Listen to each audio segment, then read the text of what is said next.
కనిపిస్తోంది. ఇన్ఫాక్ట్ భారీ వర్షాలు కాదు, అతి భారీ వర్షాలు. బంగాళాఖాతంలో తీవ్ర అల్పపీడనం ఏర్పడింది. అల్పపీడనం బంగాళాఖాతంలో తీవ్ర అల్పపీడనంగా మారింది. దానికి సంబంధించి బ్రేకింగ్ న్యూస్ చూస్తున్నారు. రేపటికి వాయుగుండంగా మారబోతోందంటూ కూడా వాతావరణ శాఖ చెబుతోంది.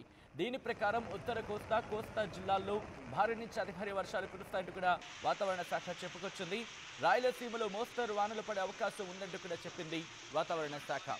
రేపు ఎల్లుండి ఏలూరు అలాగే అల్లూరు ఇన్ఫాక్ట్ రేపు ఎల్లుండి కూడా ఏలూరు అల్లూరి ఉభయ గోదావరి జిల్లాలు వాటితో పాటు ఎన్టీఆర్ జిల్లాలు కూడా అత్యంత భారీ వర్షాలు కురిసే అవకాశం ఉందంటూ కూడా వాతావరణ శాఖ చెబుతోంది. గుంటూరు పల్నాడు బాపట్ల జిల్లాలో కూడా భారీ వర్షాలు కురుస్తాయంటూ కూడా వాతావరణ శాఖ చెబుతుంది. ఒకసారి ఆ విజువల్లో మీరు చూస్తున్నారు. ప్రస్తుతం అక్కడ అల్పపీడనం బంగాళాఖాతంలో అల్పపీడనం ఏర్పడింది. అల్పపీడనం కాస్త ఇప్పుడు వాయుగుణంగా మారే అవకాశం ఉందంటూ కూడా వాతావరణ శాఖ చెబుతోంది. దీంతో పాటు ఇటు ఆ ఇంపాక్ట్ కూడా మీరు చూడొచ్చు. ఉపరితల ఆవర్తనాలు కావచ్చు, అల్పపీడన ప్రభావాలు కావచ్చు, ఇవన్నీ కూడా మనకి కనిపిస్తున్నాయి. ఈ నేపథ్యంలో ఐఎండీ ఇండియన్ మెట్రలాజికల్ డిపార్ట్మెంట్ అంటే వాతావరణ శాఖ అని చెప్తుంది. ఈ నేపథ్యంలో ఇప్పుడు వాతావరణ శాఖ అలర్ట్స్ జారీ చేస్తుంది. తెలుగు రాష్ట్రాలకు మరి ముఖ్యంగా ఆంధ్రప్రదేశ్కి సంబంధించి వాతావరణ శాఖ అలర్ట్నిచ్చింది. ఇటు భారీ వర్షాలు కురుస్తాయంటూ కూడా వాతావరణ శాఖ చెబుతోంది. ఏ జిల్లాలకు సంబంధించి ఇంపాక్ట్ ఏ విధంగా ఉండబోతుంది అనేది మరి కాసేపట్లో వివరించే ప్రయత్నం చేస్తాను. మరి ముఖ్యంగా కొన్ని జిల్లాలకు సంబంధించి రెడ్ అలర్ట్ జారీ చేస్తుంది, మరికొన్ని జిల్లాలకు ఆరెంజ్ అలర్ట్, ఇంకొన్ని జిల్లాలకు ఎల్లో అలర్ట్ జారీ చేస్తుంది. అయితే ఈరోజు చూసుకుంటే కనుక ఈరోజు ఇటు ఎల్లో అలర్ట్ జారీ చేస్తుంది. ఈరోజు ఏ జిల్లాలకు సంబంధించి అంటే దాదాపుగా అన్ని జిల్లాలకు కూడా ఎల్లో అలర్ట్ జారీ చేస్తుంది. కానీ రేపు చూసుకుంటే కనుక ఇటు శ్రీకాకుళం, పార్వతీపురమణ్యం, విజయనగరం ఈ 3 జిల్లాలకు రేపు అలాగే ఎల్లుండి కూడా ఆరెంజ్ అలర్ట్ జారీ చేస్తుంది. అంటే అతి భారీ నుంచి అత్యంత భారీ వర్షాలు కురిసే అవకాశం ఉందని భావించవచ్చు. అంటే భారీ నుంచి అతి భారీ వర్షాలు కూడా భావించవచ్చు ఇక్కడ. దాంతోపాటు విశాఖపట్నానికి రేపు ఆరెంజ్ అలర్ట్ ఇచ్చింది, ఎల్లుండి మాత్రం ఎల్లో అలర్ట్ ఇచ్చింది. అంటే ఆరెంజ్ అలర్ట్ అంటే కనుక భారీ వర్షాల నుంచి అతి భారీ వర్షాలు కురిసే అవకాశం ఉందంటూ కూడా మనం భావించవచ్చు. ఇటు ఎల్లో అలర్ట్ అంటే కనుక భారీ వర్షాలు. అంటే దాదాపుగా ఈ వారం అంతా కూడా ఇక్కడ మనకి ఎల్లో అలర్ట్తో పాటు ఆ పైన అనేది చెప్పుకోవాలి. Yellow alert, orange alert, red alert జారీ చేస్తుంది వాతావరణ శాఖ.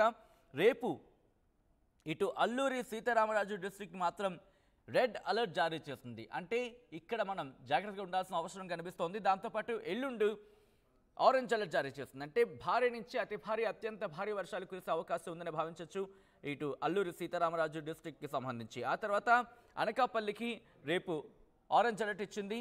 ఆ తర్వాత కాకినాడకు ఆరెంజ్ అలర్ట్ ఇచ్చింది. ఇటు ఈస్ట్ గోదావరికి మాత్రం రెడ్ అలర్ట్ జారీ చేస్తుంది. అలాగే యానాం, బిఆర్ అంబేద్కర్ కోనసీమకు ఆరెంజ్ అలర్ట్ జారీ చేస్తుంది.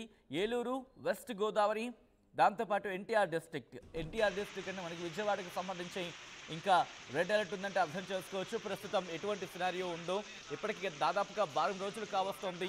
విజయవాడలో ఎడతెరిపి లేకుండా వర్షాలు కురుస్తూనే ఉన్నాయి. ఈ నేపథ్యంలో ఇటు బుడమేరు వాగు ఉధృతంగా ప్రవహిస్తున్న ఆ పరిస్థితి కూడా చూస్తున్నాం.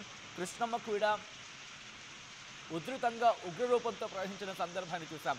ఈ నేపథ్యంలో ఎప్పటికైనా తెరిపిస్తుంది అనుకుంటే కనుక లేదు, ప్రస్తుతం ఏర్పడిన అల్పపీడనం ఇది వాయుగుండంగా మారే అవకాశం ఉందని వాతావరణ శాఖ చెబుతోంది. ఈ నేపథ్యంలో రేపు విజయవాడకు రెడ్ అలర్ట్ జారీ చేస్తుందని చెప్పుకోవాలి. ఇక ఆ తర్వాత కృష్ణాకి సంబంధించి మాట్లాడుకుంటే కృష్ణా డిస్ట్రిక్ట్కి సంబంధించి ఇక్కడ ఆరెంజ్ అలర్ట్ జారీ చేస్తుంది. దాంతోపాటు పల్నాడుకి సంబంధించి ఇక పల్నాడు నుంచి గుంటూరు, బాపట్ల, ప్రకాశం, నెల్లూరు, కర్నూలు, నంద్యాల, అనంతపురం అలాగే శ్రీ సత్యసాయి డిస్ట్రిక్ట్ ఈ ప్రాంతాలకు సంబంధించి ఈ జిల్లాలకు మాత్రం ఎల్లో అలర్ట్ జారీ చేస్తుంది వాతావరణ శాఖ. ఇక అలాగే వైఎస్ఆర్ డిస్ట్రిక్ట్కి మాత్రమే ఇక్కడ గ్రీన్ అలర్ట్ ఇచ్చింది. గ్రీన్ అలర్ట్ అయినది మాత్రం వర్షాలు ఉండవని కాదు, మోస్తరు నుంచి సాధారణ వర్షాలు ఉండే అవకాశం ఉందంటూ కూడా భావించవచ్చు. ఇక అలాగే అన్నమయ్య డిస్ట్రిక్ట్, తిరుపతికి సంబంధించి భారీ వర్షాలు కూడా ఎల్లో అలర్ట్ జారీ చేస్తుంది. చిత్తూరుకి సంబంధించి మాత్రం గ్రీన్ అలర్ట్ అంటే సాధారణ నుంచి మోస్తరు వర్షాలు కురిసే అవకాశం ఉందని భావించవచ్చు. సో మొత్తంగా అయితే మాత్రం ఇటు తెలుగు రాష్ట్రాలకు రెడ్ అలర్ట్ జారీ చేస్తుంది భారత వాతావరణ శాఖ. మరి ముఖ్యంగా రేపు అల్లూరి సీతారామరాజు డిస్ట్రిక్ట్, ఈస్ట్ గోదావరి, వాటితో పాటు ఏలూరు, వెస్ట్ గోదావరి, ఎన్టీఆర్ డిస్ట్రిక్ట్ మీద ఇటు ఈ వాయుగుండం ప్రభావం ఎక్కువగా ఉండే అవకాశం ఉన్నట్టు కూడా వాతావరణ శాఖ భావించడం జరుగుతోంది. ఈ నేపథ్యంలోనే రెడ్ అలర్ట్ జారీ చేస్తుంది. నేను మరొక్కసారి రిపీట్ చేసే ప్రయత్నం చేస్తున్నాను. ఈ జిల్లాల వాళ్ళు మాత్రం చాలా జాగ్రత్తగా ఉండాల్సిన అవసరం కనిపిస్తోంది. ఏ జిల్లాలంటే కనుక NTR district, west Godavari, Eluru, east Godavari, దాంతోపాటు అల్లూరి సీతారామరాజు డిస్ట్రిక్ట్ ఈ 5 జిల్లాలకు రెడ్ అలర్ట్ జారీ చేస్తుంది. వచ్చే 3 రోజులు కూడా కుంభవృష్టి కురవబోతుంది అంటే కనుక దాదాపుగా అవుననే మాట వినిపిస్తుంది. ఎందుకంటే భారీ నుంచి అతి భారీ కాదు, అత్యంత భారీ వర్షాలు నమోదయ్యే అవకాశం ఉంది అంటూ కూడా వాతావరణ శాఖ చెబుతోంది.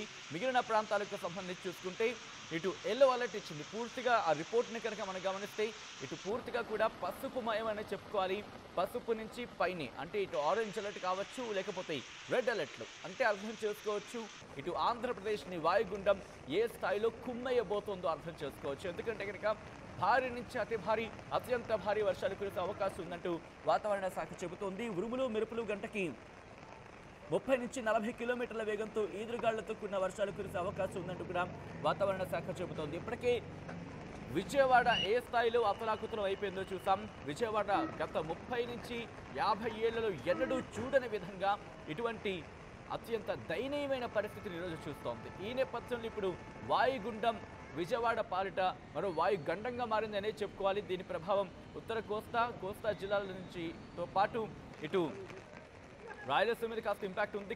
కానీ ప్రధానంగా మనకి ఈ 5 జిల్లాలు మనం చెప్పుకున్నట్టుగా Alluri Sitaramaraju district, east Godavari, Eluru, west Godavari, NTR district ఈ జిల్లాల మీద ఎక్కువగా మనకు కనిపిస్తోంది. ఈ 5 జిల్లాలు మాత్రం అప్రమత్తంగా ఉండాల్సిన అవసరం కనిపిస్తోంది. దీంతో పాటు మనం మాట్లాడుకున్నట్టుగా ఇటు ఉత్తర కోస్తా, ఆంధ్ర కోస్తా జిల్లాలకు సంబంధించి ఈ ప్రాంతాల మీద ఆ ఇంపాక్ట్ ఎక్కువగా కనిపిస్తోంది. ఎందుకంటే Srikakulam, Parvathipuram Manyam, Vizianagaram, Visakhapatnam, Alluri Sitaramaraju district, Anakapalli, Kakinada, east Godavari, Yanam, Ambedkar Konaseema, Eluru, west Godavari, NTR district, Krishna ఇక్కడ వరకు కూడా మీరు గమనిస్తే ఆరెంజ్ అలర్ట్, రెడ్ అలర్ట్ ఉంది రేపు. అంటే భారీ నుంచి అతి భారీ, అత్యంత భారీ వర్షాలు నమోదయ్యే అవకాశం ఉంది. రిమెంబర్ రెడ్ అలర్ట్ ఇచ్చినప్పటికీ కూడా బహుశా దానికి మించిన అలర్ట్ ఏదైనా ఉంటే కనుక ఇవ్వచ్చేమో. ఎందుకంటే అటువంటి సందర్భాలను కూడా మనం చూసాం. సో ప్రస్తుతానికైతే మాత్రం రెడ్ అలర్ట్కి మాత్రమే పరిమితం. అంటే రెడ్ అలర్ట్ అంటే అత్యంత అదే పీక్ మాట, అదే హైయెస్ట్ మాట. సో ఈ నేపథ్యంలో అలర్ట్గా ఉండాల్సిన అవసరం కనిపిస్తోంది. అంటే ఇక్కడ 20కి పైగా 20 సెంటీమీటర్లకు పైగా వర్షపాతం నమోదయ్యే అవకాశం ఉంది అనేది మనం భావించవచ్చు. అత్యంత భారీ వర్షాలంటే ఇప్పటికే కుదేలైపోయింది జనజీవనం అని చెప్పుకోవాలి. ఆంధ్రప్రదేశ్ మీద భారీ ఇంపాక్ట్ మనం చూసాం. ఇటు తెలంగాణ మీద ఇంపాక్ట్ ఉంది. కానీ ప్రస్తుతం మనం ఆంధ్రప్రదేశ్కి సంబంధించి మాట్లాడుకునే ప్రయత్నం చేస్తున్నాం. కాబట్టి వచ్చే 3 రోజులు కూడా అతి భారీ వర్షాలు ఆంధ్రప్రదేశ్ని ముంచెయ్యబోతున్నాయి అంటే కనుక దాదాపుగా అవుననే మాట వినిపిస్తోంది. ఎందుకంటే భారీ నుంచి అతి భారీ వర్షాలు, అత్యంత భారీ వర్షాలు పడే అవకాశం ఉందంటూ కూడా వాతావరణ శాఖ చెబుతోంది. మరి ముఖ్యంగా దాదాపుగా ఇంపాక్ట్ మనకి ఇటు కృష్ణా జిల్లా వరకు కూడా మనకు కనిపిస్తుందంటే అర్థం చేసుకోవచ్చు. ఇటు రేపటి నుంచి అంటే ఈ క్షణం ఆల్రెడీ ఇప్పటికే భారీ వర్ష సూచన జారీ చేస్తుంది. ఈ రోజు నుంచి మరో 3 రోజులు కాదు, ఇన్ఫాక్ట్ మరో వారం రోజుల పాటు భారీ వర్ష సూచన జారీ చేస్తుంది వాతావరణ శాఖ.